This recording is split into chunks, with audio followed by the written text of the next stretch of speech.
Olá, você acompanha agora os principais destaques internacionais dos últimos dias. E nós abrimos essa edição falando sobre a guerra na Ucrânia. Na avaliação de especialistas, o conflito poderá causar a maior crise humanitária do século na Europa. Países do mundo inteiro, inclusive o Brasil, estão mobilizados para dar apoio aos refugiados. As lágrimas de quem deixou tudo para trás.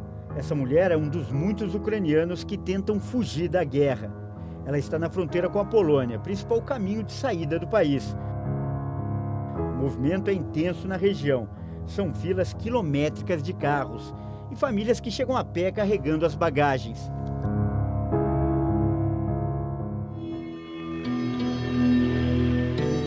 Movimento intenso também nas estações de trem, a outra porta de saída da Ucrânia.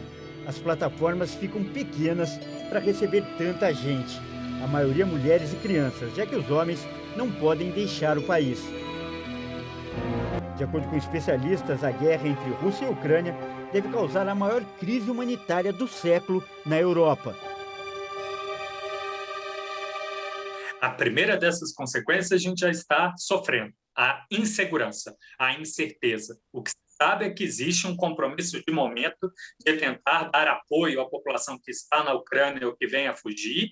A gente já sabe que haverá um impacto significativo na inflação e no crescimento econômico. No segundo momento, a gente tem que ficar atento com as contas públicas, o déficit das contas públicas de países que estão assumindo compromisso humanitário agora, mas também estão assumindo compromisso de rearmar e investir nesse tipo de tecnologia. No terceiro momento, então, a gente tem que medir como que ficarão as coisas nesse jogo político como um todo. A Ucrânia tem uma população estimada de 44 milhões de habitantes e a maior parte dos refugiados deve seguir para países da Europa, principalmente os que fazem fronteira com o território ucraniano. E o Brasil também abriu as portas para os refugiados. Uma portaria elaborada em conjunto pelos Ministérios da Justiça e das Relações Exteriores possibilitará que os ucranianos que cheguem aqui recebam o visto humanitário. Isso, na prática, facilita a entrada deles no país. Essa mesma medida foi adotada em 2021, quando o Talibã tomou o poder no Afeganistão. E os afegãos que chegaram aqui tiveram o mesmo benefício. Queremos melhor, queremos a paz, faremos o possível por ela, e tanto é que, em novidade, primeira mão agora, acabei de conversar com o ministro Carlos França, está aberta via o passaporte humanitário a vinda para o Brasil de ucranianos, serão muito bem-vindos. E até familiar, temos grande parte de familiares de ucranianos no Paraná, né? Na ordem de 600 mil, eles têm parente lá, se quiser trazer para cá, o caminho está aberto. A Embaixada do Brasil faz a solicitação do visto humanitário. A comunidade ucraniana no Brasil também está se mobilizando. A Central Ucraniana, que é composta por imigrantes e descendentes, elaborou um projeto para dar apoio médico e material aos refugiados. Vamos lançar na sociedade ucraniana aqui o Comitê Humanitas Ucrânia Brasil. Nós já estamos tudo organizado, com apoio dos governos de São Paulo, Paraná e Santa Catarina, uma dezena de municípios, com organizações não governamentais já especializadas na recepção de refugiados, que já trabalharam na recepção de haitianos, venezuelanos, sírios, né? Então, essas organizações já estão participando do nosso comitê também. E também já estamos com uma organização do setor médico desse comitê para essas pessoas que venham ter desde tratamento psicológico a médico e outro, né? Então, nós estamos preparando daí, nesse comitê, as estruturas, né, para a recepção em municípios e toda espécie de atendimento. E esse sentimento de solidariedade tem sido manifestado por brasileiros em várias partes do mundo. Nas redes sociais, várias pessoas têm se oferecido para receber e ajudar os refugiados. Essa advogada, que mora na Austrália, se dispõe a ajudar na retirada dos vistos para os imigrantes. Já esse homem, que vive na Alemanha, abriu as portas da casa dele para os ucranianos. Com informações, com localizações, com horários de trens que estão saindo da Ucrânia em direção à Polônia e fronteiras. A gente consegue falar polonês, inglês, português, conseguimos também se comunicar em o idioma da Ucrânia, falamos alemão. A gente também está disponibilizando aqui em nossa casa algumas vagas, estamos dando preferência para famílias ou mulheres com crianças, idosos. A gente pode hospedar um número de pessoas aqui na nossa casa. Tem um carro grande com 6 vagas, a gente também consegue se deslocar para buscar esse pessoal aí que estiver localizado nas fronteiras ou quem já conseguiu entrar na Polônia ou em algum país da região. E se a guerra separa as nações, a solidariedade une os povos.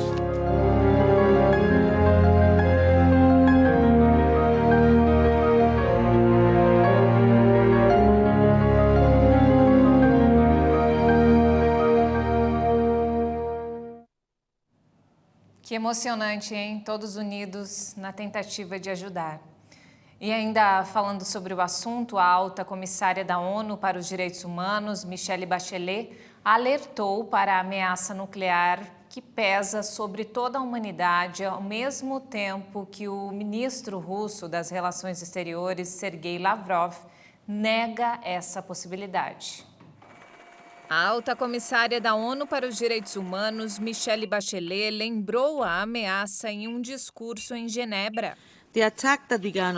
O ataque que começou em 24 de fevereiro gera um enorme impacto nos direitos humanos de milhões de pessoas em toda a Ucrânia. Níveis elevados de ameaça de poderio nuclear com armas reforçam a gravidade do risco para toda a humanidade.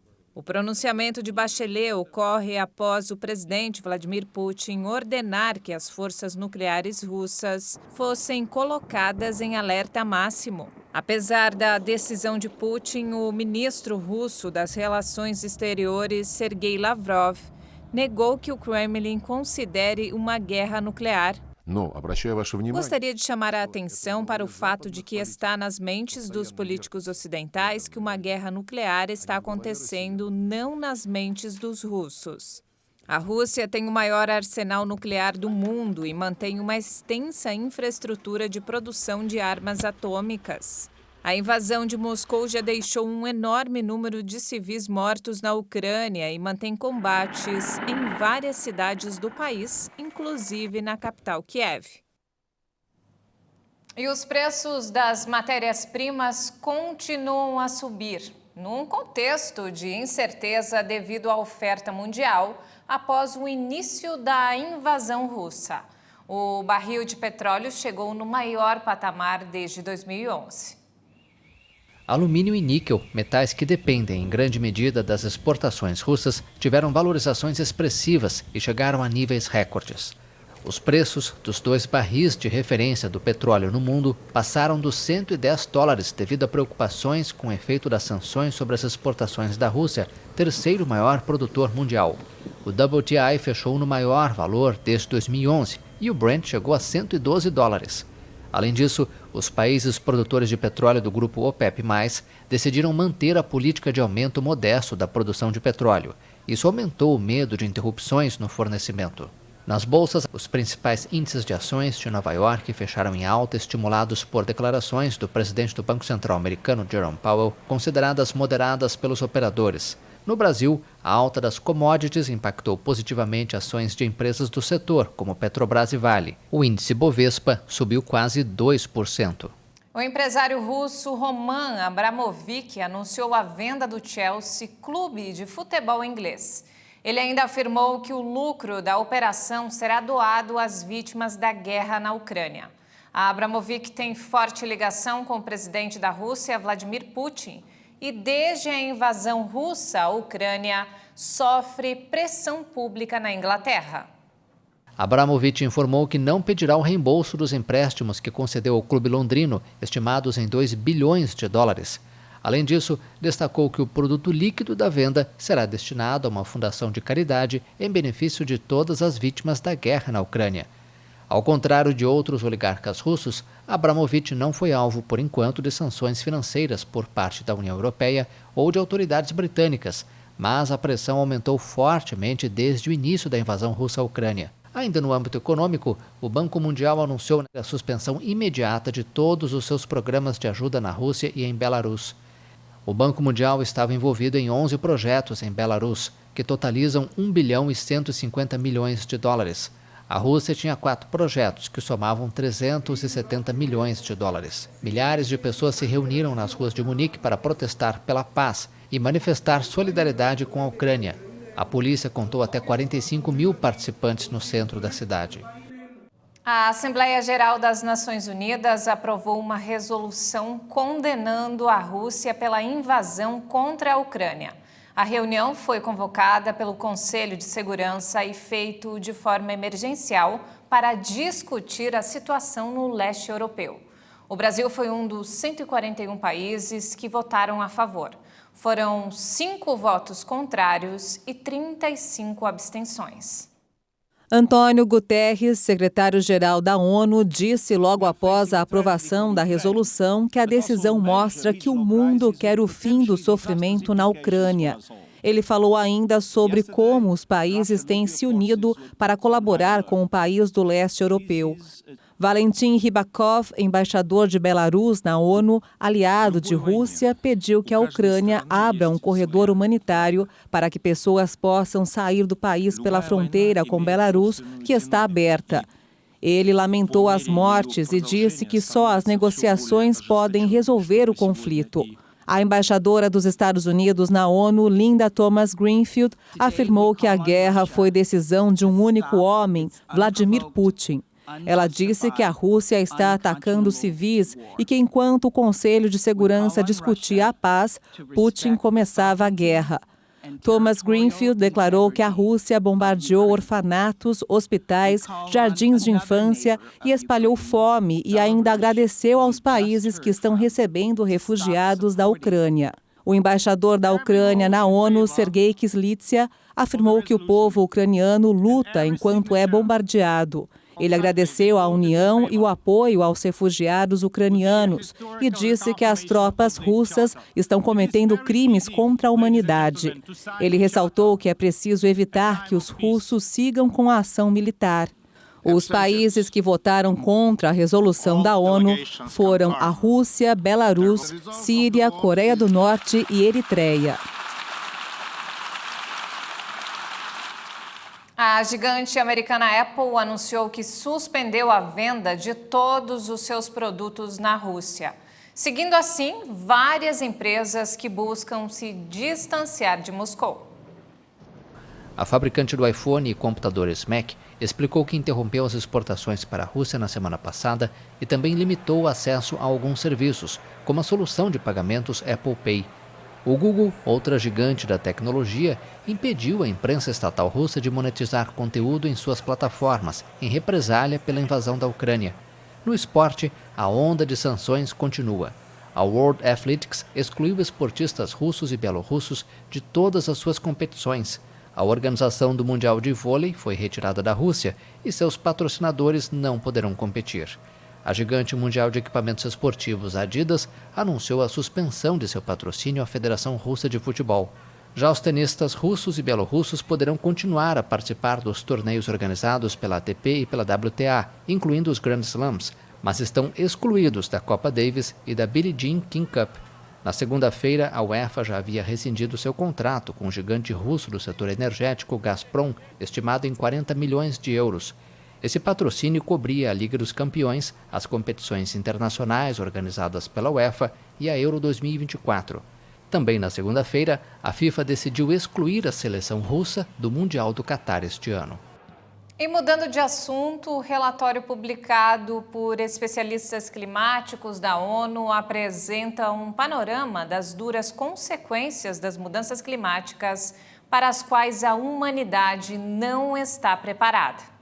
Essas são as principais conclusões do painel intergovernamental de especialistas sobre mudanças climáticas das Nações Unidas, o IPCC. Os efeitos se tornaram uma realidade para cerca de 3,5 bilhões de pessoas, deixando quase metade da população mundial muito vulnerável. A temperatura do planeta aumentou em média 1,1 graus Celsius desde a era pré-industrial. Isso gerou a extinção de várias espécies de animais, o aumento de doenças transmitidas por mosquitos, mortes por calor e seca, além da perda de colheitas e de populações de peixes. Mas este é apenas o começo. Com um aumento de 1,5 graus Celsius, entre 3% e 14% das espécies terrestres poderiam desaparecer e o número de pessoas expostas a doenças como a dengue aumentaria em bilhões. Ultrapassar este número, mesmo que temporariamente, teria consequências irreversíveis em alguns ecossistemas fundamentais, como os recifes de coral, os glaciares de montanha e as calotas polares. Hoje, as medidas que podem ser tomadas para limitar ou se preparar para as consequências das mudanças climáticas são o principal tema do relatório do IPCC. O painel alerta que o mundo não está pronto. O aquecimento acontece em um ritmo mais acelerado do que as ações para reduzir as consequências. Além disso, no ritmo atual de planejamento e implementação da adaptação, a lacuna entre o que é necessário e o que é feito continua aumentando. E antes de encerrar, olha só, um hotel 5 estrelas no Japão lançou um restaurante futurista que oferece aos hóspedes uma experiência bem diferente para aproveitar as delícias da culinária japonesa e, de quebra, se proteger do coronavírus. Antes da inovação, o hotel tinha uso limitado de espaços de refeições para hóspedes como uma medida de proteção contra a propagação do vírus, mas idealizou as lanternas para oferecer os serviços comuns e fornecer espaços onde as pessoas pudessem comer sem usar máscaras. Os hóspedes do hotel, que pagam 30 mil ienes, que equivalem a R$ 1.490, podem convidar outras pessoas de fora para jantar com as divisórias. A utilização do serviço Jantar Lanterna está limitada a um grupo por dia. De acordo com a gerente de relações do hotel Lee Jeong-ju, a experiência de jantar com a lanterna tem sido popular entre os hóspedes, além de continuar oferecendo o serviço como parte das medidas sanitárias para combater o coronavírus.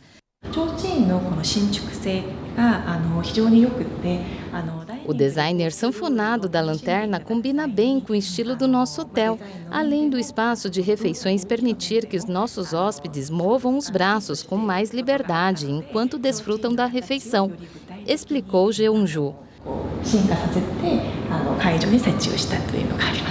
Após um pico de infecção causada pela Ômicron, um quase estado de emergência permanece em vigor na maior parte do Japão, com restrições ao horário de funcionamento de bares e restaurantes e viagem entre diferentes localizações. E não temos mais tempo, essa edição fica por aqui. Mais informações ao longo da nossa programação.